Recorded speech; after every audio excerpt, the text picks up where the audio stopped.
오늘 아침에 우리에게 주실 하나님의 말씀은 구약성경 예레미야 31장 31절로 34절 말씀입니다. 구약성경 1102페이지 예레미야 31장 31절부터 34절 말씀 제가 여러분을 위하여 봉독합니다. 나 여호와가 말하노라. 보라, 날이 이르니 내가 이스라엘 집과 유다 집에 새 언약을 세우리라. 나 여호와가 말하노라. 이 언약은 내가 그들의 열조의 손을 잡고 애굽 땅에서 인도하여 내던 날에 세운 것과 같지 아니할 것은 내가 그들의 남편이 되었어도 그들이 내 언약을 파하였음이니라. 나 여호와가 말하노라. 그러나 그날 후에 내가 이스라엘 집에 세울 언약은 이러하니 곧 내가 나의 법을 그들의 속에 두며 그 마음에 기록하여 나는 그들의 하나님이 되고 그들은 내 백성이 될 것이라. 그들이 다시는 각기 이웃과 형제를 가리켜 이르기를 너는 여호와를 알라 하지 아니하리니 이는 작은 자로부터 큰 자까지 다 나를 알미니라. 내가 그들의 죄악을 사하고 다시는 그 죄를 기억지 아니하리라. 여호와의 말이니라. 아멘. 보물섬으로 잘 알려진 영국의 대표적인 소설가 루이스 스티븐슨의 1893년도 작품, 여러분 잘 아시는 지킬 박사와 하이드라고 하는 소설이 있습니다. 이 소설은 그 유명세로 1931년도에 영화화되기도 했습니다. 지킬 박사는 자기 마음속에 있는 사악한 본성, 못된 습성, 이 죄악의 습성을 제거하기 위해서 약물을 개발하고 자기 몸에다가 그 약물을 투여하기도 하지만 그 부작용으로 인해서 밤마다 흉악한 괴물로 변하는데 그 흉악하게 변하는 괴물의 이름이 바로 하이드입니다. 마음으로는 선하게 살고 싶어 하지만 결코 실제로는 선하게 살 수 없는 인간의 타락한 본성의 모습을 가장 적나라하게 보여준 작품이라고 할 수 있을 것입니다. 이렇게 인간은 결코 스스로 선할 수 없고 선한 행동을 할 수 없으며 누구나 자기중심적으로 살아가는 존재입니다. 그래서 인간은 자기중심적이고 이기적일 수밖에 없지요. 그 이유는 첫 인류 아담의 타락 때문이었습니다. 그리고 그 첫 인류 아담의 타락 이후에 모든 인류가 이 같은 처지에 놓였습니다. 우리가 인생을 살아가면서 국가와 사회와 교회 여러 가지 규칙과 법칙 또는 법을 지키기만 해도 행복해질 것입니다. 그러나 인간은 법도 지키지 않고 더더욱 자기가 입으로 내뱉은 약속도 지키지 못하는 존재입니다. 약속을 지키지 않기 때문에 관계도 깨지고 국가 간의 전쟁도 발생하는 것 아니겠습니까? 그러면 왜 약속을 지키지 못할까요? 우리가 방학을 맞이해서 우리 아이들이 요즘은 계획표도 안 만들고 있지만 계획표를 만드는 아이들은 그 계획대로 살지 못합니다. 오죽하면 계획표는 계획대로 살지 않기 위하여 만드는 것이다 라고 하는 말까지 나오겠습니까? 우리가 하나님께 범죄하여 타락한 죄인이기 때문에 그러합니다. 아담의 타락 이후에 하나님은 하나님의 말씀을 전달하는 수많은 선지자들, 구약의 선지자들을 보내어서 끊임없이 하나님께서 우리에게 명령하신 약속과 법도를 지켜 살라고 말씀해 주셨습니다. 그러나 이스라엘과 유다 백성들은 하나님의 명령을 저버리고 선지자들이 선포한 하나님의 메시지를 헌신짝 여겼습니다. 그리고 그렇게 하나님의 메시지를 전달하는 설교자로서의 선지자들까지 멸시하고 탄압했습니다. 오죽하면 적지 않은 선지자들이 이렇게 살 바에야 죽는 편이 낫겠다라고 죽음을 간구하기도 했겠습니까? 예레미야 선지자도 그 가운데 하나였습니다. 결국 하나님은 유다 백성들조차 주님 오시기 586년 전인 바벨론 대제국의 포로로 끌려가게 하십니다. 그럼에도 불구하고 하나님은 진노 중에라도 긍휼을 잃지 않으시기 때문에 자기 백성을 결코 포기하지 않으시고 바벨론으로 끌려간 포로들에게 회복을 약속하시고 새로운 관계를 맺으십니다. 그것이 바로 오늘 아침에 우리가 읽은 예레미야 31장 본문의 말씀이고 이 본문의 말씀이야말로 예레미야 전체의 주제이기도 하며 신구약 성경 전체의 언약의 대주제이기도 합니다. 오늘 아침에 새 언약을 세우리라 하는 제목으로 하나님께서 예비하신 은혜를 함께 나누기를 소원합니다. 새 언약을 세우리라. 무엇보다도 이 새 언약은 여호와 하나님께서 주도하시는 언약입니다. 31절과 32절 말씀을 함께 읽겠습니다. 시작. 나 여호와가 말하노라. 보라, 나를 이르리니 내가 이스라엘 집과 유다 집에 새 언약을 세우리라. 나 여호와가 말하노라. 이 언약을 내가 그들의 열조의 손을 잡고 애굽 땅에서 인도하여 내던 날에 세운 것과 같지 아니할 것은 내가 그들의 남편이 되었어도 그들이 내 언약을 파하였음이니라. 여러분 31절과 32절 말씀을 읽으면서 저와 여러분은 무엇보다도 이 하나님이 세우시는 언약이 처음부터 끝까지 하나님이 주도하시는 언약이라는 사실을 인지해야 합니다. 여기 여호와 하나님을 강조하는 선지자 예레미야를 보십시오. 31절에 마치 선지자가 여호와인 것처럼 이렇게 선포합니다. 나 여호와가 말하노라. 내가 라고 기록하고 있습니다. 32절에서도 나 여호와가 말하노라. 내가 내 언약을 이렇게 선포하고 있습니다. 33절에서도 나 여호와가 말하노라. 내가 나의 법을 너희 마음속에 두겠다라고 여호와 하나님의 이름을 수차례 강조하고 있습니다. 선지자 예레미야는 전례 없이 1인칭 단수대명사 나 여호와를 강조하고 있습니다. 내가 나 여호와가 라면서 여호와 하나님이 직접 말씀하시는 듯이 하나님이 주신 메시지를 선포하고 있습니다. 여기서 주어와 주체는 사람이 아니라 하나님이십니다. 이 말을 하는 선지자 자신도 주어가 아니고 주체가 아닙니다. 오직 여호와 하나님이십니다.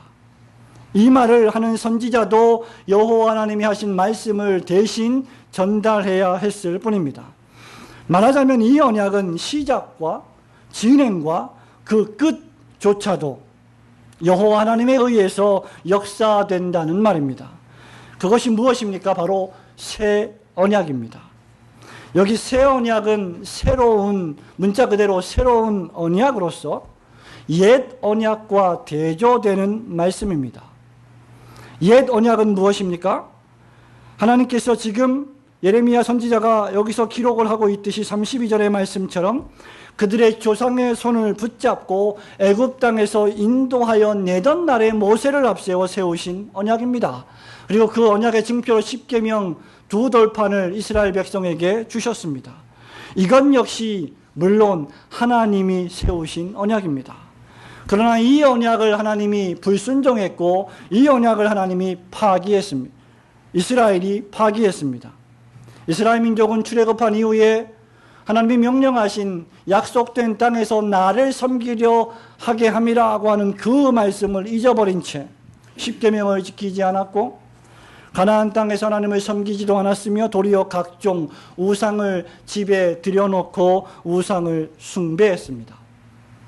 하나님의 약속을 헌신짝처럼 내팽개쳤고 그동안 하나님이 베푸신 수많은 구름기둥과 불기둥의 기적을 잊어버렸습니다. 하나님과의 영적 관계는 아예 신경조차 쓰지 않았습니다. 그래서 결국 언약의 결과 순종하지 않는 백성을 하나님은 바벨론 제국의 포로로 끌려가는 수치를 당하게 하신 것입니다. 그럼에도 불구하고 예레미야 선지자를 통하여 완전히 지금 새로운 약속을 하고 계시는 것입니다. 그래서 이 새 언약, 이 약속은 질적으로 완전히 새로운 약속입니다. 새 언약은 옛것과 대비되는 언약, 옛것을 대치하는 의미에서의 시간적으로 새로운 언약이 아니라 질적으로 완전히 새로운 언약입니다. 아예 다른 종류의 언약이라는 것입니다. 저와 여러분이 스마트폰을 구입하고 2, 3년이 지나고 나면 아이폰 5, 아이폰 7을 새로 구입하는데 그 아이폰들은 기존에 있던 기종들을 대체할 뿐입니다. 전혀 새로운 것이 아닙니다. 그러나 이 새 언약은 그런 차원에서의 새로운 것이 아니라 완전히 전례 없는, 이전에 보지 못했던 기상천외한 놀라운 언약이라는 말입니다. 이 언약이 바로 하나님이 사람이 되어 오시는 언약이었기 때문입니다.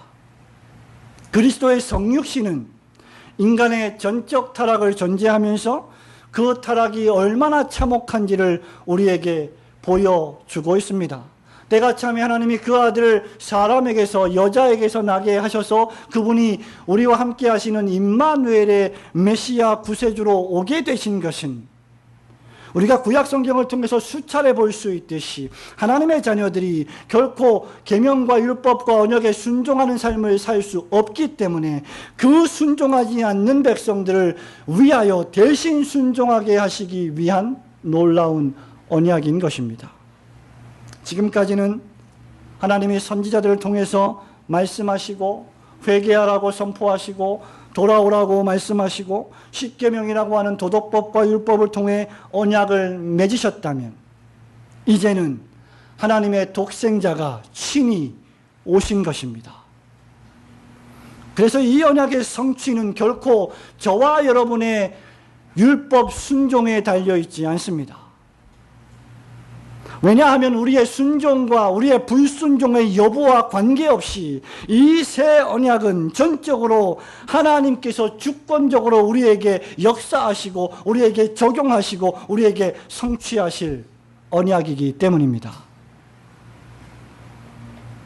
이것이 예레미야 선지자가 왜 이 짧은 31절부터 34절에서 그토록 여호와 하나님을 강조하는지 그 이유가 됩니다.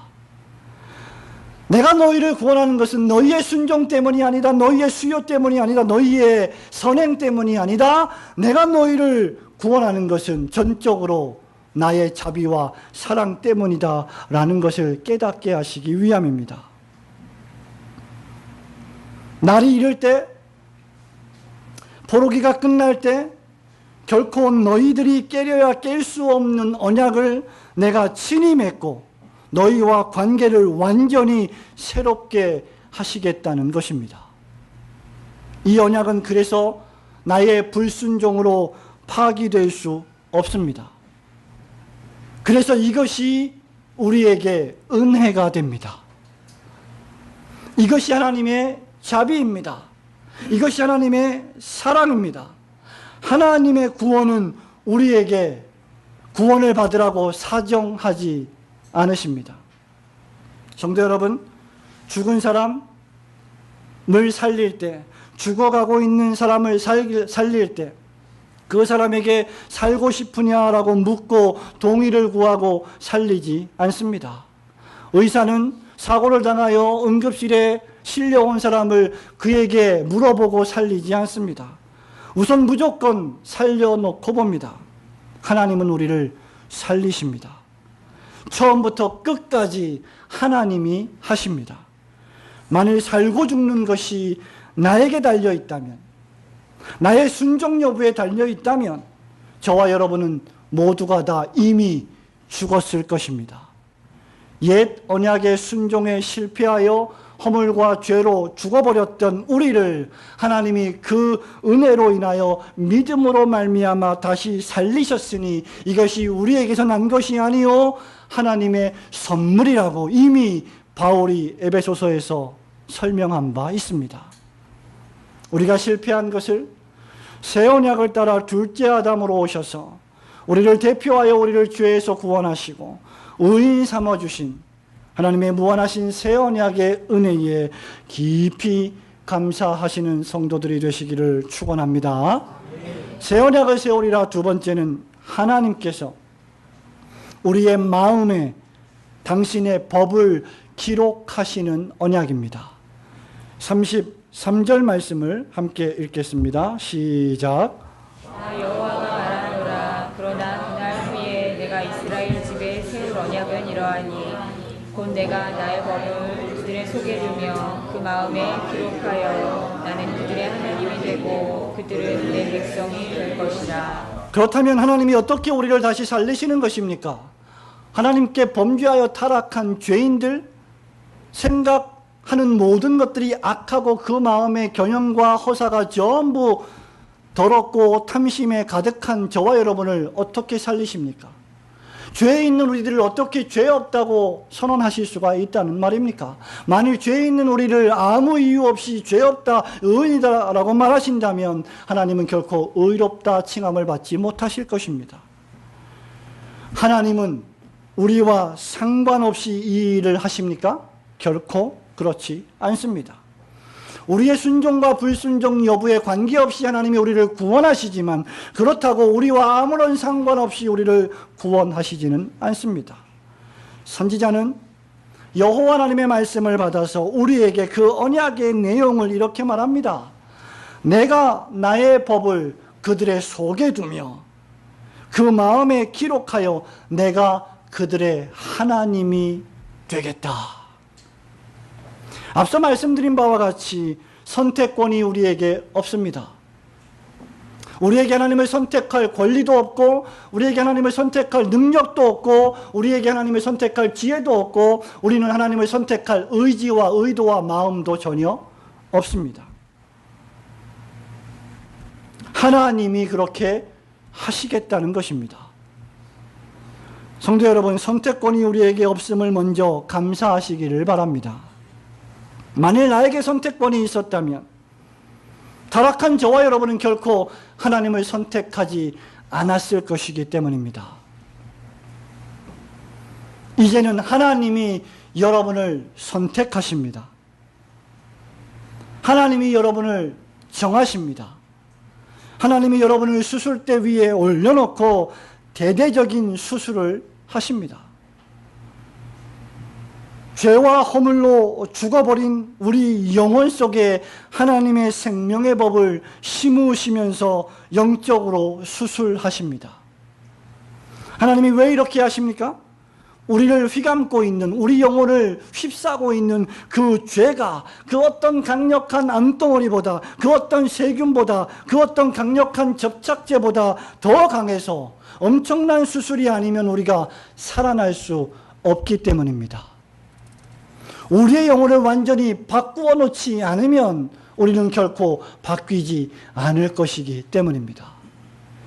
선지자는 예레미야 17장 1절에서 유다 백성들의 죄가 금강석으로 된 예리한 철로 만든 쇠연필로 우리의 마음판에 새겨졌다라고 기록합니다. 우리의 죄가 얼마나 강력한지 철로 만든 연필로 우리의 마음에 긁어서 새겨 놓았다는 것입니다. 그렇기 때문에 선지자는 지금 여호와 하나님께서 이 마음판에 철필로 새겨진 죄덩어리를 제거하고 대신 하나님 당신의 법을, 당신의 말씀을, 당신의 교훈을 우리의 마음에 새겨 넣으셔서 우리의 마음을 부드럽게 하시고 아름답게 하시는 수술을 집도하신다고 말하는 것입니다. 그래서 이 언약은 새 언약입니다. 전례가 없었던 수술, 전례가 없었던 치료입니다. 전에 시도되지 않았던 전혀 질적으로 새로운 언약입니다. 이제는 십계명의 두 돌판 같은 외면적인 율법 준수에 따른 축복의 언약이 결코 아닙니다. 아예 계명의 말씀을 우리 마음속에 집어넣어 버리신 것입니다. 이 언약은 생각보다 더욱 섬세하고 복잡합니다. 이 언약을 성취하시기 위해 성부와 성자와 성령 삼위일체 하나님께서 이미 하늘과 땅이 만들어지기 전 창세전에 협의하셨고 그 가운데 당사자이신 성자께서 인류를 대표하여 사람이 되시고 동시에 하나님 아버지의 심판을 대신 받기로 작정하신 언약입니다. 그리스도인은 이것을 믿는 사람들입니다. 때가 참에 그 아들이 여자에게서 나셨고 십자가에 돌아가심으로 약속을 성취하셨습니다. 행위 언약의 불순종에 따른 우리의 죄와 죄책, 그리고 그 죄의 결과 우리가 받아야 할 하나님의 진노와 심판으로서의 죽음, 영원한 형벌, 그 무시무시한 진노와 심판을 그리스도께서 오롯이 혼자 다 받아내셨습니다. 그 진노가 얼마나 무시무시했던지 우리 예수님조차 할 수만 있으면 이 잔을 내게서 옮겨 주시옵소서라고 기도하셨습니다. 예수님은 십자가에서 피를 흘려 우리의 불순종의 죄와 그 죄의 값을 완전히 치르신 것입니다. 하나님의 사랑은 엄청난 희생을 치러야 했던 사랑이었습니다. 그리고 성령께서는 이제 성자께서 수행하신 그 놀라운 구속의 성취를 우리의 마음에 새기시기 위하여 친히 우리 마음속에 들어오셔서 우리의 영혼 속에 거주하십니다. 여러분이 강력하게 느끼든지 그렇지 않든지 간에 지금 중생받은 신자의 영혼 속에는 삼위일체 하나님 가운데 삼위 하나님이신 성령님께서 함께 거하십니다. 그 성령께서 거하시는 신자는 누구든지 자신의 인생을 자신의 것이라고 주장하지 않고 그리스도 안에 있는 믿음으로 말미암는 삶이라고 고백합니다. 이것이 바로 성령의 내주하심의 결과입니다. 오순절 성령 강림 때 성령께서 강력하게 부어주신 것은 바로 이 일을 위함이었습니다. 그렇기 때문에 이 새 언약은 성령의 내주하심의 언약입니다. 과거에는 율법에 기록하여 말씀을 우리에게 끊임없이 가르치시기 위하여 선지자들을 보내셨지만 그렇게 깨우치고 또 깨우침에도 불구하고 이스라엘 민족들은 불순종하고 교만하여 하나님을 배반했지만 이제 아예 성령께서 우리 안에 오셔서 친히 우리를 가르쳐 주셔서 다른 사람의 지도가 필요 없는, 사제와 신부의 중보가 필요 없는 하나님의 은혜의 보좌 앞에 담대히 나아가는 사람들로 바꾸어 주신 것입니다. 죄인을 완전히 혁명적으로 바꾸어 버리는 언약, 아예 나의 마음을 바꾸어 버리는 언약입니다. 성도 여러분, 여러분이 마음을 바꾸는 것이 얼마나 어려운 일입니까? 우리는 결코 선을 향하여 마음을 바꾸지 않습니다. 우리는 결코 부지런함으로 마음을 바꾸지 않습니다. 우리는 결코 덕을 향하여 마음을 바꾸지 않습니다. 우리의 인생은 타락하고 부패하고 오염되어서 할 수만 있으면 언제든지 이기적으로 자기 중심적으로 마음을 바꾸게 되어 있기 때문입니다. 바로 그 마음을 성령께서 혁명적으로 완전히 바꾸어 주신 것입니다. 이 새 언약은 그래서 처음부터 끝까지 하나님이 주도하시는 언약이지만 우리에게 선택권이 없는 언약이지만 우리는 이 새 언약의 결과 마음이 바뀌어져서 하나님을 선택하게 되고 선행을 선택하게 되고 하나님을 추구하게 되는 완전히 새로운 마음을 갖게 됩니다. 왜냐하면 하나님의 법이 우리 마음에 새겨졌기 때문입니다. 바울은 로마교회에 편지하면서 로마서 5장 5절에서 이렇게 말합니다. 소망이 우리를 부끄럽게 하지 아니함은 우리에게 주신 성령으로 말미암아 하나님의 사랑이 우리 마음에 부은 바 됨이니 우리가 아직 연약할 때에 기약대로 그리스도께서 경건치 않은 자를 위하여 죽으셨도다. 도무지 소망이 없던 우리 마음속에 오셔서 친히 주님의 생명의 법을 새겨 부어주시고 매 순간 성령을 따라 행할 수 있도록 해주신 하나님을 찬미하시는 성도들이 되시기를 축원합니다. 새 언약을 세우리라. 마지막 세 번째는 완전한 사죄의 은총과 하나님의 자녀가 되는 축복의 언약입니다. 33절, 34절을 함께 읽겠습니다. 시작. 나 여호와가 말하노라. 그러나 그날 후에 내가 이스라엘 집에 세울 언약은 이러하니 곧 내가 나의 법을 그들의 속에 두며 그 마음에 그렇게하여 나는 그들의 하나님이 되고 그들은 내 백성이 될 것이라. 그들이 다시는 각기 이웃과 형제를 가리켜 이르기를 너는 여호와를 알라 하지 아니하리니 이는 작은 자로부터 큰 자까지 다 나를 알미니라. 내가 그들의 죄악을 사하고 다시는 그 죄를 기억지 아니하리라. 여호와의 말이니라. 아멘. 이 말씀은 하나님이 친히 세우시는 새 언약의 결과 또는 우리에게 발생하는 열매입니다. 그 첫 번째 열매, 그 첫 번째 결과는 사죄의 은총입니다. 내가 그들의 죄악을 사하겠다라고 하나님이 선언하십니다.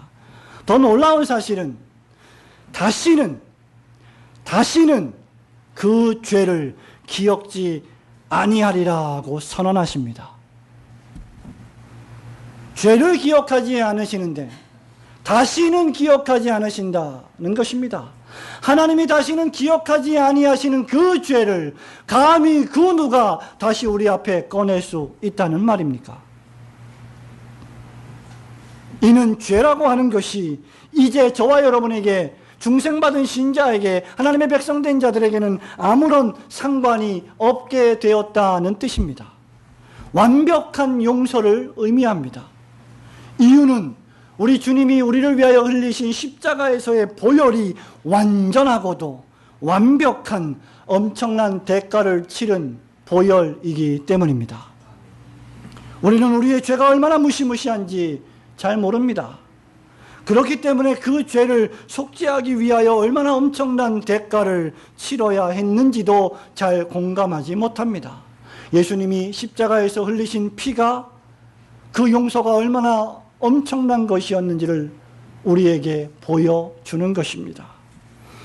하지만 구약시대 매일의 제사, 안식일의 제사를 드리며 각각 자신의 죄를 용서받기 위해 비둘기나 송아지나 양이라는 제물을 끌고 제사장 앞에 왔던 구약의 성도들을 생각해 보십시오. 그 모든 것이 여러분에게 무엇을 생각나게 합니까? 바로 여러분 자신의 죄를 생각나게 하지 않습니까? 그런데 하나님이 말씀하십니다. 다시는 그 죄를 기억지 아니하리라. 시편 103편 12절에서 시인은 이렇게 말합니다. 동이 서에서 먼 것 같이 우리의 죄과를 우리에게서 멀리 옮기셨으며, 이사야 43장 25절에서는 여호와 하나님께서 이렇게 선언하십니다.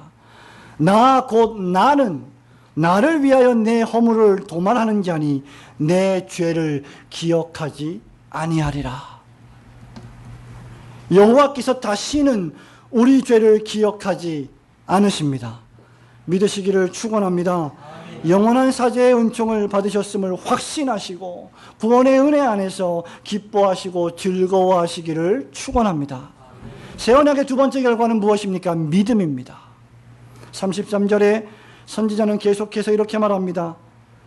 너희가 이제는 여호와를 알라 할 필요가 없다. 작은 자로부터 큰 자에 이르기까지 여호와를 알게 될 것이다 라고 말합니다. 선지자들의 주 임무가 무엇이었습니까? 여호와 하나님을 알려주는 것이었습니다. 여호와 하나님의 거룩하신 속성, 그분이 싫어하는 죄, 그분이 원하시는 경배를 가르치는 것이었습니다. 그들은 그것을 가르치다가 고난을 당했고 심지어 목숨을 잃기도 했습니다. 그러나 이제는 이 새 언약의 시대에는 그 누구도 그렇게 힘들게 가르칠 필요가 없다는 것입니다. 왜냐하면 오순절 성령 강림의 결과 그 누구도 여호와를 알라고 할 필요 없이 여호와 하나님을 알게 될 것이기 때문입니다. 우리 예수 그리스도께서도 십자가에서 돌아가시고 부활 승천하시기 이전에 제자들에게 성령을 보낼 터인데, 그가 오면 나에 대하여, 내가 행한 일에 대하여 너희를 가르치실 것이다 라고 말씀하셨습니다. 요엘서 2장 28절에서 요엘 선지자가 이렇게 예언합니다. 나는 나를 위하여 내 허물을 도말한다. 이제 여호와의 큰 성령이 임할 터인데 젊은이들이 꿈을 꿀 것이고 이상을 볼 것이다 라고 선포하고 있습니다. 성도 여러분, 성령이 오시면 젊은이들은 보게 됩니다. 꿈을 꾸게 됩니다. 이상을 듣게 됩니다. 말씀을 듣게 됩니다. 이것이 바로 우리에게 역사되는 성령으로 말미암는 믿음입니다. 세 번째 결과는 하나님의 백성이 되는 양자의 축복입니다. 33절에서 나는 그들의 하나님이 되고 그들은 내 백성이 될 것이다 라고 선언하고 있습니다. 새 언약은 우리를 하나님 자녀 되게 만드십니다. 이것은 새 언약을 세우시는 하나님께서 친히 우리에게 주실 축복이요, 친히 하나님이 선포하신 말씀입니다. 바울은 로마서 8장 14절에서 이렇게 말합니다. 무릇 하나님의 영으로 인도함을 받는 사람은 곧 하나님의 아들이라. 너희는 다시 무서워하는 종의 영을 받지 아니하고 양자의 영을 받았으므로 우리가 아바 아버지라고 부르짖느니라. 성령이 친히 우리의 영과 더불어 우리가 하나님의 자녀인 것을 증언하시나니 라고 했습니다. 그 누구도 우리를 하나님의 자녀 삼으시는 이 사랑에서 끊을 자가 없습니다. 하나님께서 우리를 자녀 삼으시는 사랑은 하나님의 불변하시는 속성만큼이나 변함 없으실 것이기 때문입니다.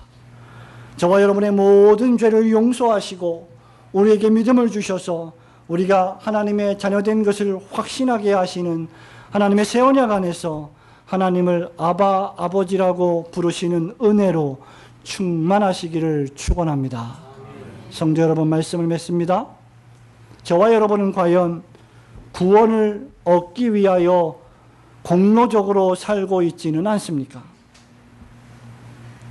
아니면 저와 여러분 정말 구원받은 은혜에 감사함으로 살고 있습니까?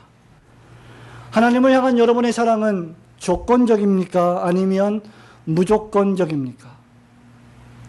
우리가 진정 하나님의 자녀라면 로마서 8장 16절 말씀처럼 성령이 친히 우리 영과 더불어 하나님의 자녀인 것을 증언하실 것입니다. 우리가 할 일은 무엇입니까? 우리가 열심히 선을 행함으로 하나님의 자녀인 것을 증명할 필요가 없습니다. 로마서 8장 17절 말씀처럼 자녀이면 또한 상속자 곧 하나님의 상속자요 그리스도와 함께 한 상속자니 우리가 그와 함께 영광을 받기 위하여 고난도 함께 받아야 할 것이다 라고 했습니다. 저와 여러분이 할 일은 그저 하나님의 나라와 그의 몸된 교회를 위하여 고난을 받는 것입니다. 저와 여러분은 하나님의 나라와 그의 몸된 교회를 위하여 어떤 고난을 받고 있습니까? 성령께서 친히 우리가 하나님의 자녀임을 증거하는 자라면, 내가 바로 그런 성령이 증거하는 하나님의 자녀라고 한다면 우리는 자연적으로 하나님의 나라와 주님의 몸된 교회를 위하여 고난을 받을 준비를 할 것이기 때문입니다. 하나님께서 세우시는 새 언약은 우리로 하여금 장차 나타날 영광과 좋게 비교할 수 없는 현재의 어려움과 고난을 능히 이기게 하시는 소망과 능력을 주실 것입니다. 성도 여러분, 하나님이 세우시는 이 새 언약 안에서 구원의 확신을 누리며 오늘도 하나님께서 맺으신 새로운 관계에 신실하신 그 관계를 깨지 않는 하나님의 종들이 되시기를 주님의 이름으로 축원합니다. 아멘.